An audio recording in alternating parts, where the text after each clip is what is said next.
This time on episode 337 of Legends of S.H.I.E.L.D., we discuss Agents of S.H.I.E.L.D. Season 7, Episode 4, Out of the Past, and your feedback. I'm Stephen Jondrew from the official GonnaGeek.com show, a weekly geek news podcast that is a part of the Gonna Geek network, just like the show you're checking out now. Shows on the network are individually owned, and opinions expressed may not reflect others. Find other awesome geeky shows at GonnaGeekNetwork.com. You have been granted clearance by Director Alfonso Mack Mackenzie. Stand by for a S.H.I.E.L.D. debriefing.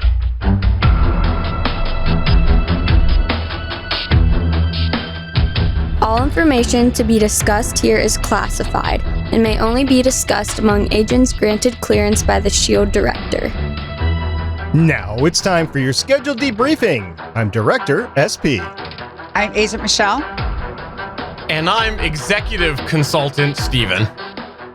Welcome to Legends of S.H.I.E.L.D. We're a Marvel Comic Universe fan show. The show is recorded on Thursday, June 18th, 2020, live from the Legends of S.H.I.E.L.D. studios and broadcast timeline-wide via www.geeks.live, even before there was an internet. Al Gore. Come and join our live chat as we record. Guys, happy National Go Fishing Day. I went fishing with my grandfather a couple of times, and I actually caught a fish, and he put it in an ice bucket, and I didn't think anything of it. And then years later, he passed, and he had one of those huge freezers down in the basement, you know, one of those big ones where you can like hide a body. That's your go-to, right? It's a chest freezer, and not that you can actually store a side of beef or anything, that you can hide a body in. I want people to understand the length of it, okay? It was one of them. Anyway, my grandmother was cleaning it out, and she finds this bucket, and she's just like, what is this? And she takes it out, and she opens it up, and it's the fish I caught. Wow. How long had it been in there? A good 4 years. Okay. Little freezer burnt? Yes, but that was his way of remembering his time with you. Yes. Okay. That's very cool. Yeah, that is cool. Yeah. I unfortunately have not been fishing yet this year. Of course, my family has a lake home and a vacation home, and I have not been able to go because of social distancing and travel and stuff like that. But I know this weekend my parents will be there, and probably they will be fishing. So my thoughts will be with them this weekend. I'm nowhere near any water, so I can't go fishing. I was going to mention the fact that you have not said anything about fishing, and yet you live on an island. I have a confession. I don't care for fish. It's healthy for you. I know, but I live on an island, and I don't care for fish. I should be banished from the island. What about crab? I know there's a lot of crab out your way. I'm not a big seafood guy in general, if I'm being honest. No shrimp? Shrimp's okay. I could do shrimp. Okay. Because I know there's shrimp around your area. I follow a sailboat channel that they actually trap shrimp and they have it. Yeah, but I prefer to go to the frozen aisle of the store. That's where I get my shrimp from, which probably comes from your neck of the woods. I don't know where it comes from, but all right. So let's get on with the rest of the show now that we're done talking about fish. But if you haven't gone fishing lately, you should probably go fishing. It's a nice pastime, especially if you catch and release. Anyway, Legends of S.H.I.E.L.D. is a fan-based podcast on the ABC television show Marvel's Agents of S.H.I.E.L.D., the multiple Marvel small screen series, and the Marvel cinematic and comic book universes in general. Because of paper umbrellas. You'd like to talk to us about those little bitty meaningless umbrellas that you put in your drink, you can find our contact information on our website, legendsofshield.com. If you'd like to leave us a voicemail about your woes of the day, you can do so by calling 844-THE-BUS-1. That's 844-843-2871. If you need a sympathetic ear to talk to in lieu of a bartender, you can find our Facebook page and leave us a comment at Legends of S.H.I.E.L.D. Podcast. You can leave us, bartending advice on Twitter at Legends of S.H.I.E.L.D. You can leave a comment about how to make your favorite drink on our YouTube channel at youtube.com/GonnaGeek. And you can tell your Amazon device to enable Legends of S.H.I.E.L.D. skill. And remember, Legends of S.H.I.E.L.D. is a proud member of the GonnaGeek.com network, and we do have hidden ways to communicate to the Zephyr in our bar drawer.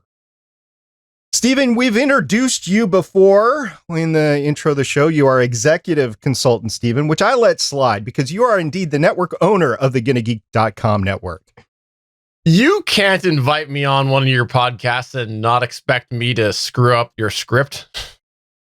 What script?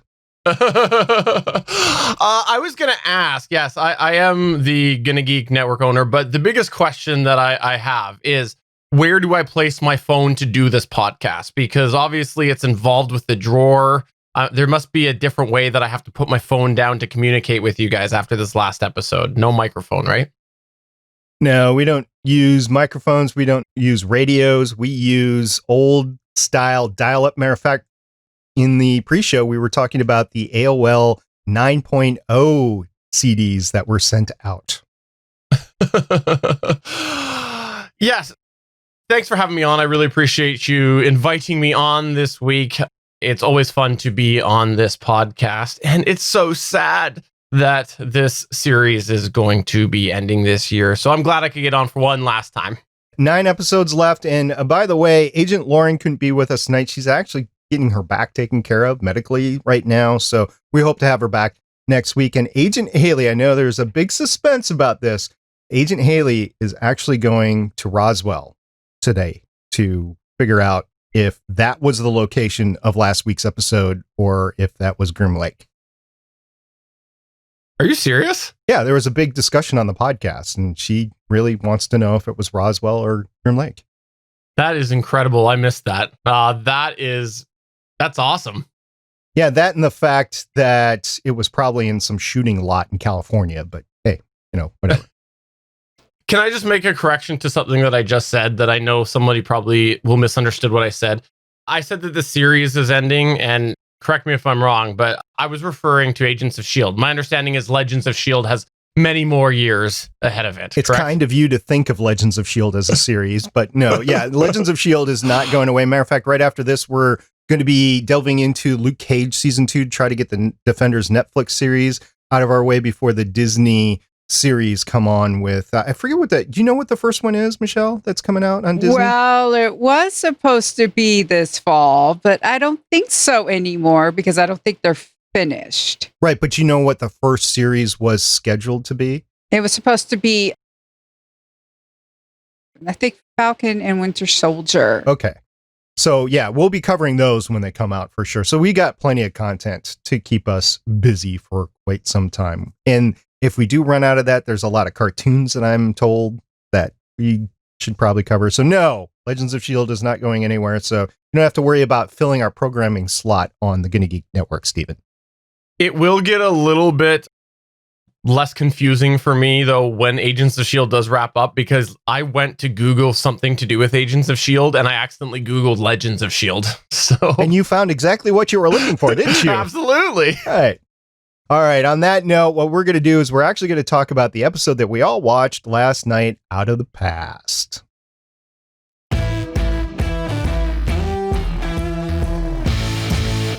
ABC broadcast last night on June 17th, 2020, Season 7, Episode 4 of Agents of S.H.I.E.L.D. called Out of the Past.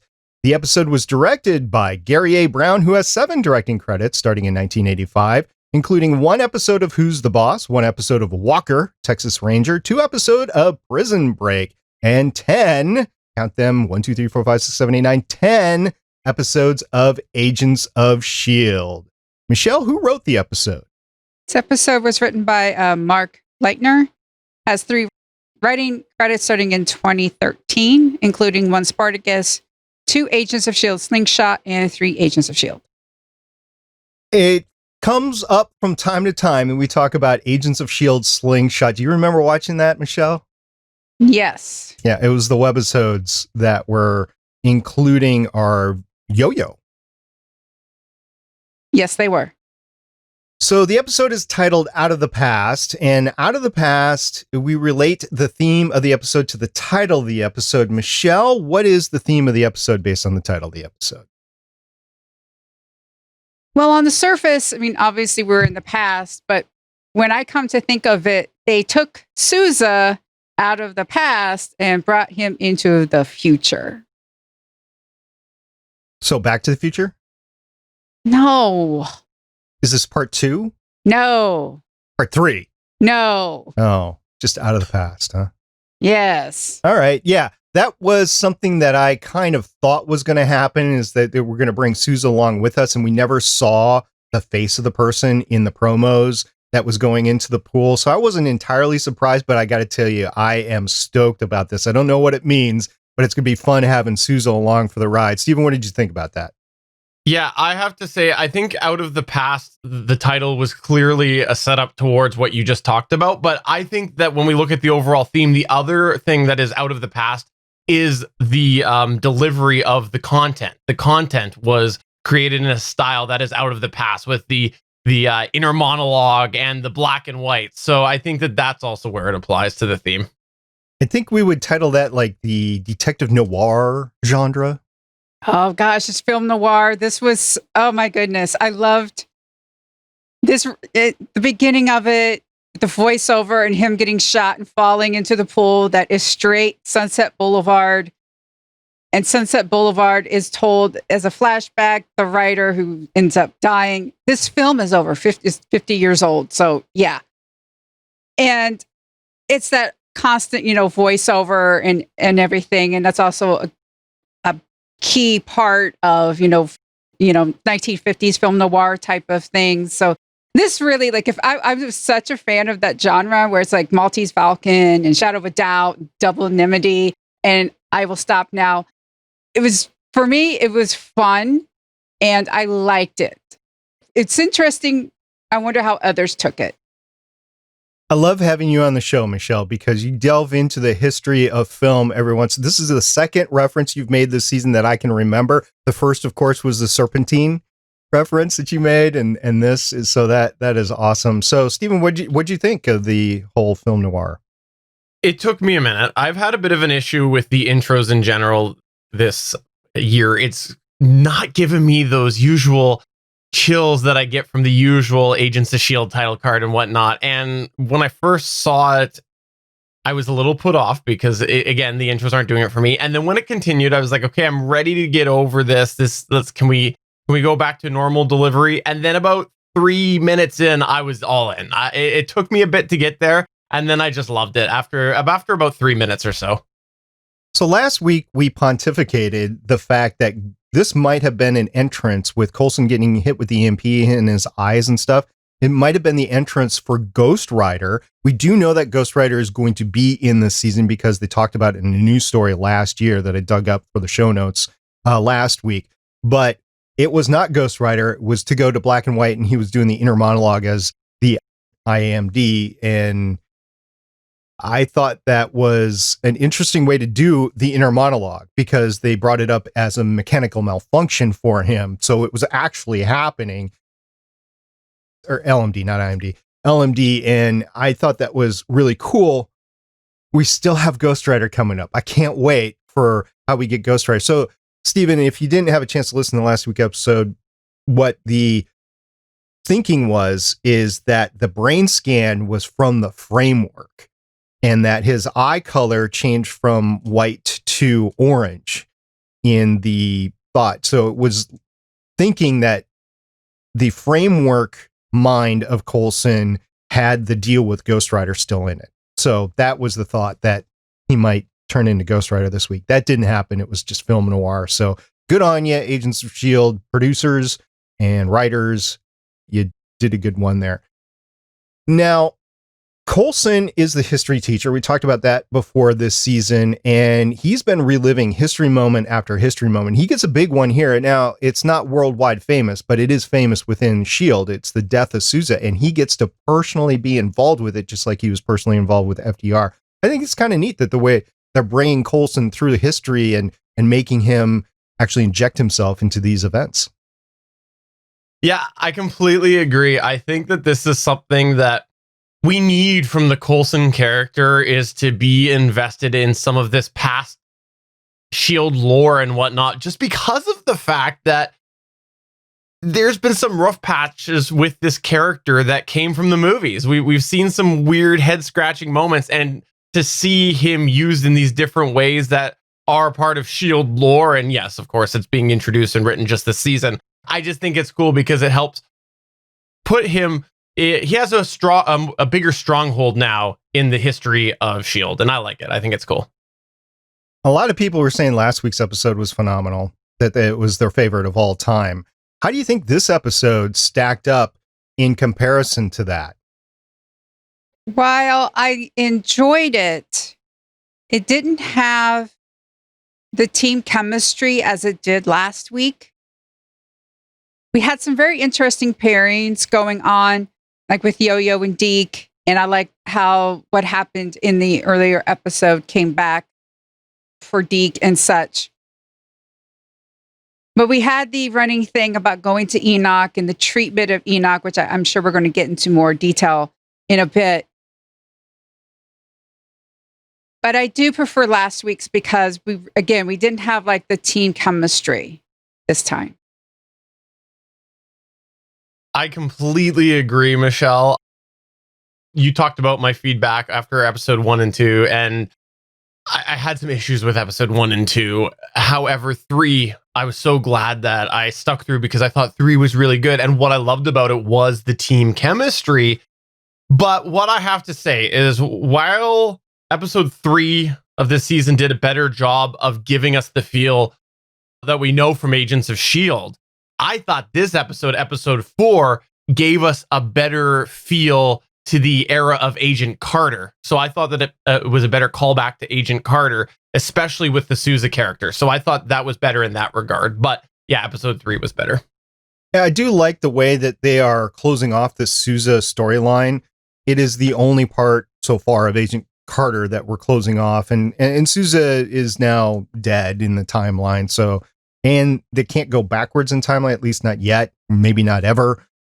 So I don't think we're going to get to relive any more of Agent Carter, which is really kind of disappointing because it would have been great seeing Haley Atwell. And if Haley Atwell was on set at any point in time, it would have been a big spoiler. I don't think they could have kept that secret for a year or so, but it is good to finally put a pin on that whole series because it did end with kind of a cliffhanger. They have tried to sweep that under the rug a little bit with different storylines integrated into the MCU here and there. And I think this finally puts that all to bed, which is pretty good. Now, you brought up Enoch, Michelle. You brought up the fact that his story is kind of disjointed. This is not the first time he's had to play second fiddle as the main crew goes about and does their business. And it was really sad listening to just about everybody but Deke try to communicate with him on the phone, and all they wanted to do was call the bus. And none of them, except for Deke, wanted to do anything. And by the time it got around to Deke, he was just in the mode of, okay, I will patch you through. And he must have known he wouldn't be able to catch up with everybody. It was just sad. And I don't think him being alone this time in this time jump is going to end really well because he was mentioning he was alone. He probably is a little depressed. I don't know. I worry about Enoch this time around. I am too. Man, it hurts when you have people you care about basically brush you off. They didn't really even take the time because when Coulson made the call, he was a little surprised that Enoch answered because he was calling. He knew it was a S.H.I.E.L.D. safe house. He didn't know if Enoch was going to be there or not. But I was like, okay, Enoch, great. Hey, have you been able to figure this out? Can you patch me? Not like, oh my goodness. Not like 2 minutes, not like even a minute of like, oh my goodness, I'm glad you're here. We're really far away. Are you okay? Just a simple like, are you okay? A quick this and going, Enoch, we're 3,000 miles away. We don't know if we have time, but we're really glad you're safe. We're really glad you're here. Can you help us? just being able to frame it that way instead of, oh, hey, Enoch, you're here. Great. Now you can make this easier for us. That was just, ouch. So I'm a little on the fence here because I agree with what you said about that. And I have a few moments from this that I'm calling sort of the 2-second moments where, it's just kind of like they spend 2 seconds on something that I think should have been expanded on. And that is absolutely one. I don't like how there was no care to Enoch at all. However, I have to say, my thoughts are that the use of Enoch this year has been incredible. And I think that this is another amazing example because not only are we seeing him in some weird situations, like he's a bartender, like I just laughed when he first came on the screen and he's just having the conversation with the same guy at the bar over and over. And, he just doesn't care at all. But why I say it's amazing is because we feel for Enoch. I felt that Enoch has generally been a one-dimensional character and he was cool at first, but then it was just like they didn't do anything with him and he stuck the same path. And so the fact that we're feeling anything for him right now from an audience perspective, I think it's an amazing use. I enjoy seeing him on the screen every single time. It's great seeing Enoch on the screen and seeing his character development go forward and the fact that he is acting as a bartender. Of course, he's had a couple of decades of experience. Now, I had a question going into this that I think I solved on my second viewing through, but one was, how did Coulson know Enoch was in the crazy canoe? And where is the crazy canoe? And how did Coulson know the phone number? I think I solved it because I was watching it the second time and there's a couple of shots where it shows Enoch looking at the counter instead of looking out at the bar, and you see the rest of the bar. And to me, it looks like it's the same shot as the speakeasy before. So I think I solved that for myself, and it's just under new management, new name or something like that. And then probably kept the same phone number as businesses often did back then. But how did Coulson really know that Enoch was at the crazy canoe? He didn't. He was surprised. He had that moment of, oh, Enoch. Okay, great. Yeah, didn't he say something to the effect of, I think I know where to call or something like that? Or yeah, because Coulson is the nerd and it's great. And of course he knows all the numbers of the safe houses. Or at least he knows that this was the first S.H.I.E.L.D. safe house. So it would have been there. Okay. And my theory on that is because he's an LMD, he might have forgotten that as, human Coulson, because it was maybe one page in a history book that he read when he first got into S.H.I.E.L.D. But as an LMD, he probably has like a memory of everything in the life. That's my thoughts on that. All right. Another mystery that we've had so far this season is what's going on with May. We were really concerned about what was going on with May. Is she human? Is she not? We saw that she experienced emotion, which was probably not a Chromicon last time around, but still there was something going on with May. I mean, I think we still don't know the full story, but they're starting to figure it out. And she started feeling emotion, but it was kind of odd how it first came about, right, Stephen? I loved how we first saw it because we haven't seen any emotion from May this season at all. There's been nothing. It's been flat. And then we get it based off of an artifact, such a non-May thing at all. And she's giddy. She's just a young sort of giddy about about an artifact. And I like how that came in because it threw you for a loop. And then there was such a clear explanation. So I thought that was interesting. Do we know what that artifact was? Is that something? I didn't recognize it. I don't understand what that was, but they were all guying over it. Does anybody remember what it was? It's a big hunk of metal. Is it what they made Captain America's shield out of? Oh, so vibranium? Maybe. No, because Cap's shield would have been before this. Yes, it was World War II. Yeah. Oh yeah, right? so we're 1950s. I don't know. She called it like a Rosetta Stone or something like that. I don't know. Maybe it's a plot device for a future episode. I think so. Do they? No, they gave it to Howard Stark, which they did have a name drop of Howard Stark. They didn't use any of the actors that have played Howard Stark, but they did have a name drop of Howard Stark. But we might get the payoff from, just to jump ahead, the fact that there is still a Chronicon. I can't say it right. Chronicom. Chronicom. Thank you. There's still a Chronicom there, and so maybe they will go and do something with that artifact, and we'll see that later. They've been pretty good about not forgetting stuff. Like just in this episode, I mentioned before that when they dropped off Malik, that he said he owed Deke and Mac something, and he actually paid that off in this episode. I knew it was going to come out at some point, and I'm grateful that they didn't just drop that and forget it. So the showrunners. So that was good to see. But now the debt has been paid, and Deke's got to watch his back. I thought that was funny how they grabbed him because they thought he had the package.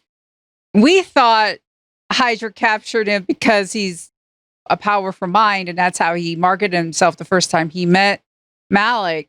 And instead, it was like a mistake on the guy's part. And then Deke does that like fast talking, like, no, I'm a salesman, toasters. And then, Malik kills that one guy. And then Deke realizes, oh, I got to change tactics, and called him Freddy. And that's just that moment. That was good. I have a question. Did toasters exist then? I had to think about that. Yes. Did they? Yes. Yeah, that's a good question. When did toasters... Well, there was the chrome... I think there were chrome toasters in the 50s. I think that's where it originated from. Was this... Oh, yeah, this was the 50s. It's 1955. Right. Yeah, that's right. Sorry. Yeah, it's 55. I don't know. I felt like... I guess with the whole delivery method, I felt like it was earlier than that. But yeah, you're probably right. The first electric toaster was invented in 1893. So I'm sure the technology developed to the point where, yeah. Were there toaster salespeople then? That's the question. There definitely were encyclopedia salesmen at some point. So there were door-to-door salesmen all the time. Matter of fact, I've even been approached, it's been a few years, by a Kirby vacuum door-to-door salesman. Yeah, that was... Yeah, good times. Okay, Michelle, you mentioned the whole Deke fast talking thing, or that was SP, I think. Was the chemistry between Yo-Yo and Deke at the beginning not the total opposite of that, where it was just this weird sort of chemistry, but he seemed more composed and more part of himself, or more part of the team, less himself? With Deke, part of it with Deke is we've seen very few moments of his character development. A lot of his character development happened off screen, like when he formed his company. Like he went on walkabout. He left lemons on Daisy's bed. She didn't understand what that meant. So he took some Zima and went on walkabout and, stole check and ended up having a girlfriend. So a lot of that development, he did state that I'm not the person you met before. And we have to believe it because we didn't see it. And I think that's the issue. That's a good point. I didn't think of it that way. I think the real big thing here is he's agreeing that in the future, he will change history. We have to remember that. He has gone over to the dark side. He was staunchly against it at first. And then Daisy ordered him to do something. He didn't want to do it. Mac ordered him not to do it, but he's like, well, maybe Mac didn't have all the information. So he was going to kill Malik. And then he didn't. And then they went back to the Zephyr. He got yelled at, and he took it to Daisy, and he said, don't ever do that to me again, because he didn't like to cross Mac. And now he's thinking they've gone into the future. They've seen a few things of what happened. Now he's thinking, well, maybe that's not so bad to change the past like that because of all the people that Malik ended up killing. And now he's face to face with Malik and barely came out alive. I think he's going to think twice about stuff in the future. So I think that's an important moment in the car with Yo-Yo. That's a really interesting perspective that I didn't think about that Deke would have. The fact that he is living a changed world and a changed timeline. These other people aren't really, because they jumped from this time to the future. So he has this perspective, and So when he's faced with the decision of changing the timeline again for the better, there's probably less resistance there than some of the other members on the team. We'll see what happens with Deke. I'm sure he's with the team, so we'll see what happens next time. Of course, he's, eating his vegetables and, he's looking pretty good. So time's good to Deke. Somebody else that time would have been extremely good with is if that woman who is taking on Sousa in the train was Bridget Regan. It turns out it wasn't. It was the character. I had to go to IMDb. Character's name is Lana, although I don't think it was said on screen. And her name, it was Stephanie Drapo, looked remarkably like Bridget Regan on screen. And multiple people that watched the episode brought it up that it might have been Bridget Regan. And I looked immediately into the IMDb credits when I saw it. And I was like, nope, it's not Bridget Regan. It was Stephanie Drapo. And she has a pretty cool IMDb credits. There was one series that she was in. I forget what it was, but it wasn't very popular. But she's been a character actor in several different things. So I think she played it really good. I think her acting was good, despite what Sousa said. So I hope we see her in the future in other genre stuff. That train moment was such a good moment for the Sousa character. The fact that you think he's about to get one pulled over on him, and then he leans in and he basically says, I know what's going on here, and he's ready for action. It just goes to show, because he was interesting on Agent Carter, because given it was a series around Agent Carter, he always had to play second fiddle, but you always knew that he was a very wise character. He did have all of his ducks in a row. You could tell he was sharp, but you never, I think, really got to see his potential, because again, on the series, you always kind of play second fiddle to the main character. And so seeing him and seeing how good of an agent he was, it was a highlight for me from this episode. Indeed. I thought they might create another LMD, and that LMD would have been the one that ended up in the pool as I was watching the episode, but I was glad that they didn't go through that, because that would have entailed Simmons creating another LMD using Chromacon technology. And I have no idea how long it took to create Coulson to begin with. So yeah, I'm just glad it has turned out the way it is. Now, this kind of sets up something that I poo-pooed last time, which was there is a possibility that the Whedons, Maurissa Tancharoen and Whedon's brother, close that Avengers loop with the actor. It's possible now. He's going into the future. Now, he was in Avengers, the actor, as a cop. I don't know. What do you guys think? Are we going to see that scene? Or at least that possibility of him being a cop in New York City during Avengers? Why would he be a cop? No idea. Yeah, I know. But, there are a lot of times when actors get cast in like the same universe. It's okay. It maybe, I don't know, it was his brother's great-great-grandson, and he just happens to look like his great-great-great-uncle. I don't know. I'm fine with, to me, it's not a hole. It's just a casting thing. It's a Hollywood thing. It's not really a hole for me. The other thing that makes me think it's a possibility is they brought up Coulson's death, which also happened in Avengers. I think this is the first time that they've mentioned it, that his sacrifice was for the Avengers in this series, right, Stephen? I was blown away. I thought it took us to the end, the final season, to get a mention of this, and I liked it. I thought that was a nice note to have in there. But I agree with you. I think it's a setup for something that it's really out of the rest of the norm, and it's a big thing to suddenly drop there. I think it's going somewhere. I don't know if it's going to where you were hypothesizing it is, but I think it's going somewhere. And we'll see. I mean, the door's open at this point. I really poo-pooed it last week. I was like, they have no interest whatsoever in trying to close any sort of loop with the MCU. It's as how the MCU treated everybody. But then I thought, as I was watching this episode, now wait a minute. Joss Whedon did the Avengers. His brother is doing this series. It's a link that I wasn't taking into account last time. The other thing that I brought up before is there were 3 motorcycles in the back of the Zephyr when they started. So I think Fitz knew that they were going to need 3 motorcycles. Well, they used one. It was for Sousa's escape from the Zephyr, or at least his destiny, whatever. I think Fitz knows that they're going to use 2 other motorcycles as they go forward. And that's the reason that there were 3 motorcycles in the back of the Zephyr. There is something very mysterious about Fitzsimmons and what's going on there. We had Simmons say it's been a very long time or something like that, and I agree. I think there is a bigger strategy to what's going on than we've seen.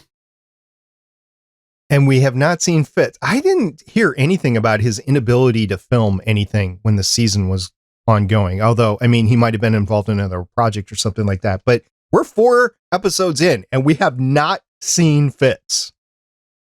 I wonder, could he be... We saw the Chronicoms have basically like an oracle. I wonder if Fitz could be our counterpoint to their oracle. That's right. We saw the visionary last episode in the room that we all... Okay, Stephen. So we were talking about this last episode. The room in the last episode that was the Chromicon ship was just all the white tiles and everything. What did that remind you in the sci-fi genre of? I don't know that it reminded me of anything in particular. I'm sure you'll say it and I'll go, yeah, I see that. Oh, you know what? The Matrix. Okay. Because wasn't there, there was a whole... Yeah, the Matrix, yeah. The whole white room in the Matrix, yeah. So Lauren brought up the Matrix. Michelle, you brought up 2001. I brought up some sort of heavenly thing. Or a Star Trek hologram room. That's a good one, too. All I know is that there was not 4 lights. There you go. I crossed the streams. 4 lights. So this week we have an interesting time spending because not only is Enoch left feeling lonely, but there's a Chromicon that is helping Hydra.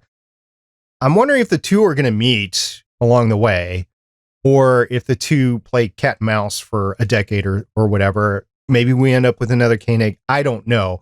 But the fact that there's a Chromicon that was left behind specifically to help Malik, I think is going to bend history in a way that it shouldn't have gone. So I don't know what to think. I don't know what to think with the timeline, because if it was not for the way that the Marvel Cinematic Universe was left in the last movie, I would say that there was really 2 options. Number 1, they're going to mess it all up and have to fix it. Or number 2, the mess up is going to turn out to be what caused the events that we saw, like how Hydra got so embedded in and things like that. But because we've established that there's different forks in the road in the Marvel universe and that they don't actually affect each other and things like that, I'm completely confused of where this is going to go now that there is a Chronicom there. Shell, any thoughts on the matter? There is that whole idea of time travel where things happened because they've already happened. So Hydra, like we saw the result of a Chromicon being left behind because that's what happened and it always has to happen. There's that school of time theory. Yeah, they've made such a... This is why I don't like time travel. I have stated it so many times why I don't like time travel. I don't like how Endgame handled time travel. I don't. I get, though, that now that's where we're probably going to see some of these spin-offs and things like that. But I want this to go another way. I want them to completely destroy the Endgame time travel theory so we can just be even more confused about what is true, what is not true, what? And just make us head scratch a little more at the time travel in Endgame. Trying to remember, Jeff Loeb went on record at one point in time and he said that like season 5, 6, 7 took place either right before or right after Infinity War, and I think it was right before Infinity War. And there's no mention so far of Infinity War Endgame and Agents of S.H.I.E.L.D. So I don't know if it's the same universe or not. I don't know if they're going to create an entirely different branch. Yeah, they haven't been back. Season 5 ended before, like they talked about the events in New York or something like that. Like they were talking about, like, it was building up to it. Yeah, it was building up to it. Then they get sent to the future, and they really haven't spent enough time, because then they had Sarge and stuff. So I don't know if they've just haven't really had time, or they're in, I don't know. Other than the time travel, because it's not, they've kind of broken their own time travel rules. So, okay. Other than the time travel, the season is actually pretty cool because because you have the time travel, you get the whole Sousa into the team, which is great. So you have part of Agent Carter, which is being drawn forward. You get some evolving character moments. You got Enoch, you got May, you got Coulson dealing with the sort of stuff. Quake still being a bad person, I want to say that, I'll say it. Quake still being a badass when needed, but it's not focusing on Daisy yet. Probably will in the future. We still need to find out what's going on with Yo-Yo. She said she couldn't use her powers again in the house. I think we need to evolve that. Like, is her powers gone forever? Like, this could be the show's way of just forgetting about all Inhumans, but that would be hard to do because Daisy can still do Quake stuff. So probably not. I don't know. 9 episodes. We'll see what's left. What are you most looking forward to in the next 9 episodes, Michelle?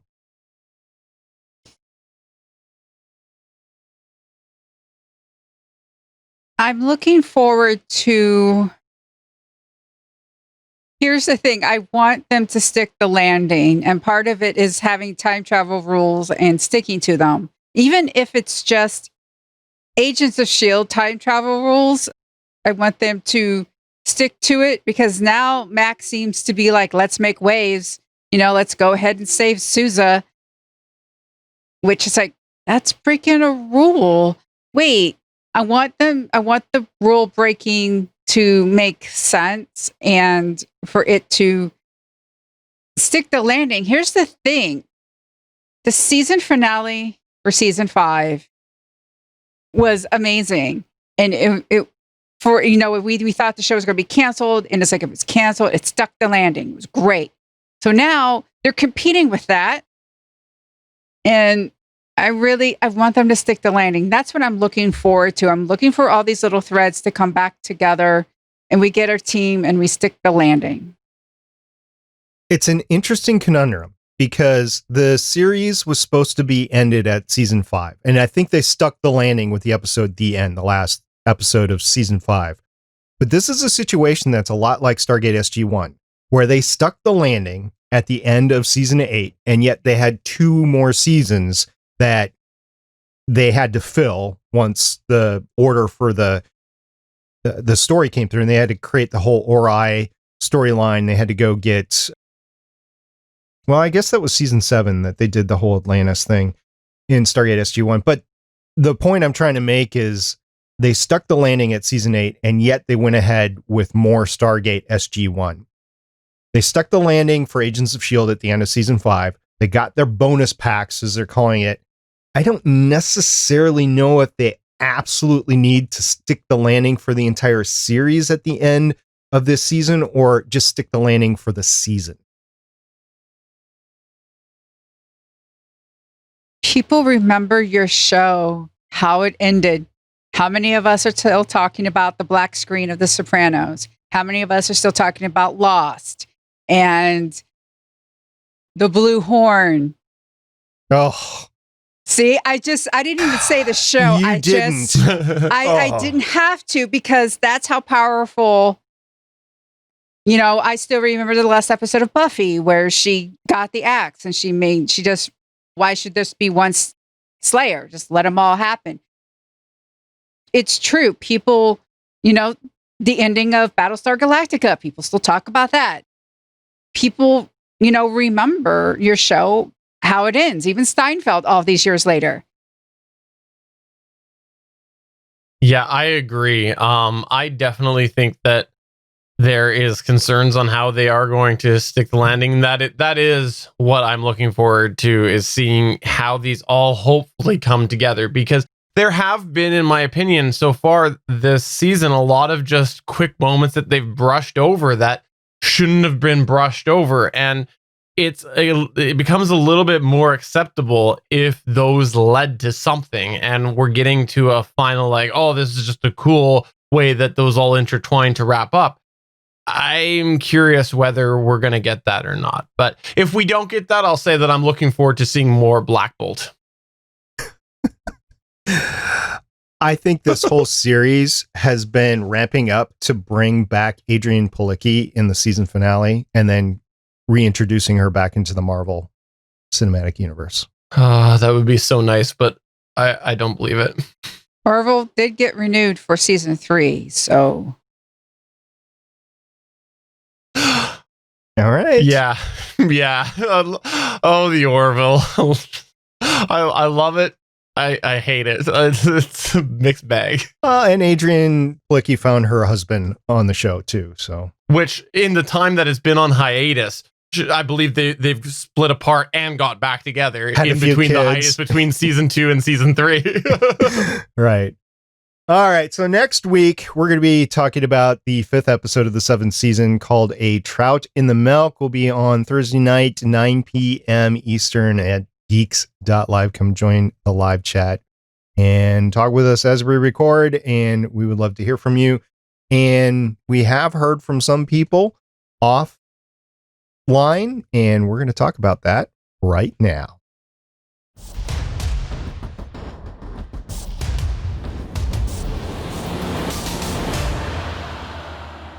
I'm going to give a shout out to Andy Ming-Na on Twitter. Andy Ming-Na, for those that don't know, what he's in a different time zone. He's on the other side of the planet, so he doesn't watch Agents of S.H.I.E.L.D. with the rest of us. I don't even know if it's available to him when it comes out on either East Coast or West Coast time.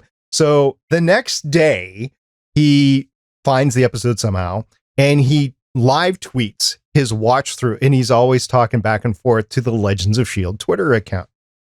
He said a lot of great things in the past day, and oftentimes Lauren or Michelle or I will banty back and forth with him. But he said one thing that we need to talk about right here. We didn't talk about during the regular episode because I wanted to give a shout out to Andy Ming-Na for not only communicating with us so much on Twitter, but also bringing this up. He said in a tweet, hashtag Agents of S.H.I.E.L.D. Anyone else getting a hashtag Archer Dreamland vibe? Michelle, what'd you think? Oh, I know exactly what he's talking about. I gotcha. And I can't remember what season. Archer, spy. It's just like at the beginning, he's doing something and he gets shot and then he lands face first in the pool. That's how this episode began. That's how Sunset Boulevard begins. And then the next season, it takes place. It basically is like that noir season. He's a hard-boiled gumshoe. We got the femme fatale. We've got like the corrupt police. It's that whole vibe and such. So I know. So Andy Ming-Na, I gotcha. I definitely felt a little bit of Archer when I was watching it. Stephen, have you ever watched Archer on FX? Are we talking Arrow, that type of Archer? Because that's the only Archer I've ever watched. No, we're talking about Sterling Archer. It's adult. So for those of you listening to this podcast with kids, it's on TV, it's on FX, but it's adult. So I wouldn't want to watch it with kids. It's animation and it is hilarious. I've never laughed so much at something, and they've done a hilarious job of bringing forth a lot of the cartoon and sci-fi stuff that go back to like my youth and my teen years and stuff. They did a whole episode on like C-Lab and it's fun. That and Venture Brothers is, I think, way more not appropriate for kids than Archer. But yeah, I did get an Archer vibe for this. So Andy Ming-Na, thanks for the reminder. And thanks for all the tweets back and forth with us. We appreciate it. We appreciate all the tweets. We appreciate all of the conversation on Discord. And we just look forward to talking with everybody about this episode in the next week. I saw somebody named Suncast compare it to Timeless. I've not seen Timeless. You have, though, SP, right? I haven't seen the final season. So the final season was taken off of broadcast TV, and I had it set on my DVR. It is on NBC streaming, which I guess is the Peacock network now. I think the last season should be available there. I just haven't had a chance to watch it with watching all the CW shows. And thanks for the reminder. I do have an opening right now, so I will probably stream that last season. I've heard it isn't the best work that they did, but they did, from what I heard, close off the storylines. Timeless was an NBC show, and it was about going back and fixing history that somebody is trying to change for their advantage. You know, you can argue Back to the Future who really was the villain and all that. Was Biff really the villain, or was Doc Brown really the villain? I've heard that argument before. With Timeless, you had that sort of thing going on, and you have that same thing going on here. I don't know in season 3 of Timeless if they just went forward or if they just kept on going back and forth. There was 2 time ships that were competing, and unfortunately, I've discovered that I am not a big fan of the current era NBC genre shows, like sci-fi shows and whatever. I don't think they're as well done as something that you can get on streaming, like Lost in Space or Altered Carbon or any of the other streaming shows that are sci-fi oriented. Expanse. So I don't know if NBC or Sci-Fi, for that matter, is ever going to be able to compete. I think Timeless should have really been on Sci-Fi Network, but whatever. NBC had a time slot they had to fill. I agree. I think a lot of these sort of sci-fi type shows on network television have struggled. Revolution was one that comes to mind on NBC, and it started out so good. And then it just faded so quickly. Nan Nights. Really? Come on.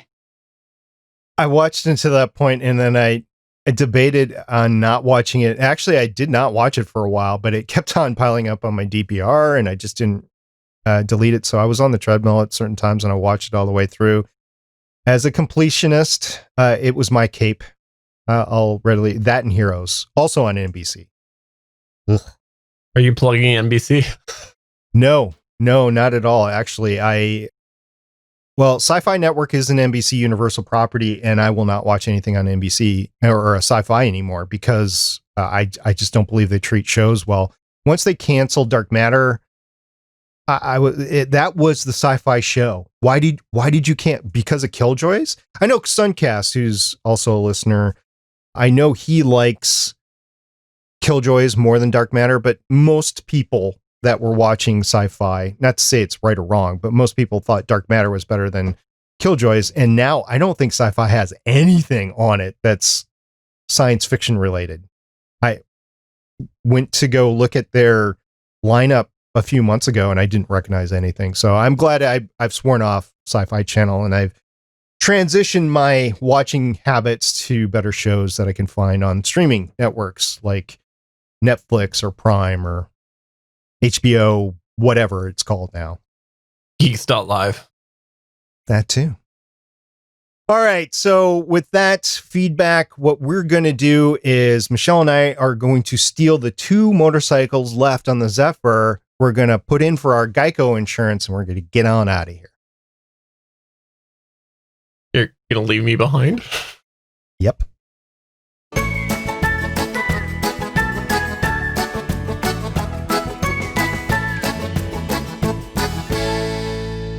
Either that, Stephen, or you can ride on the back of Michelle's motorcycle. I would hop on my bike, Stephen. I just have to say, I've always wanted to learn how to bartend, and hey, if Enoch can do it, I can, right?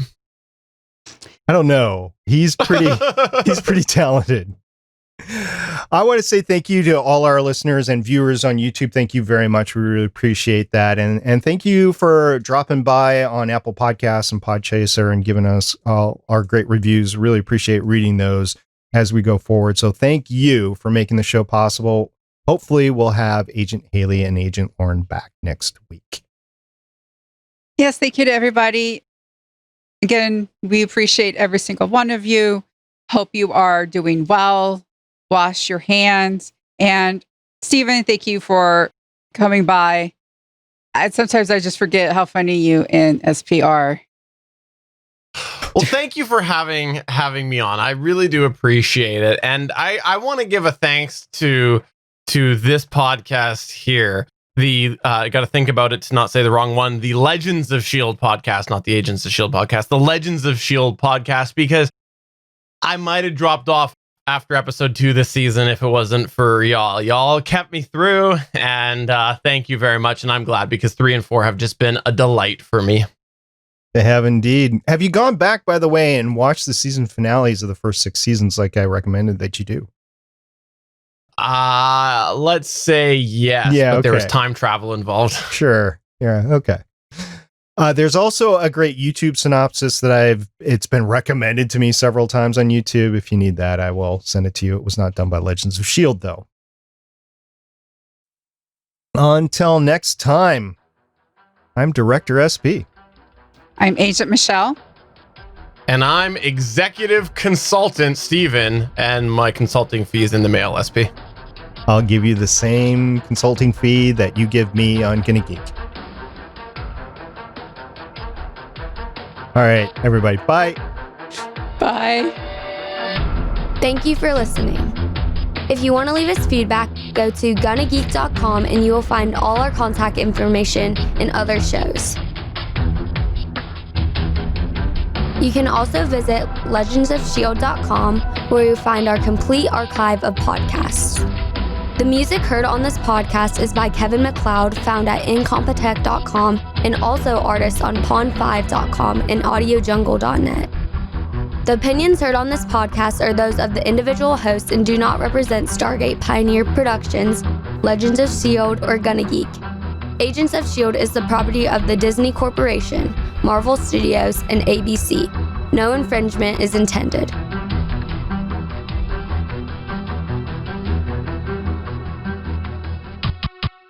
Legends of S.H.I.E.L.D. is copyright 2013 through 2020.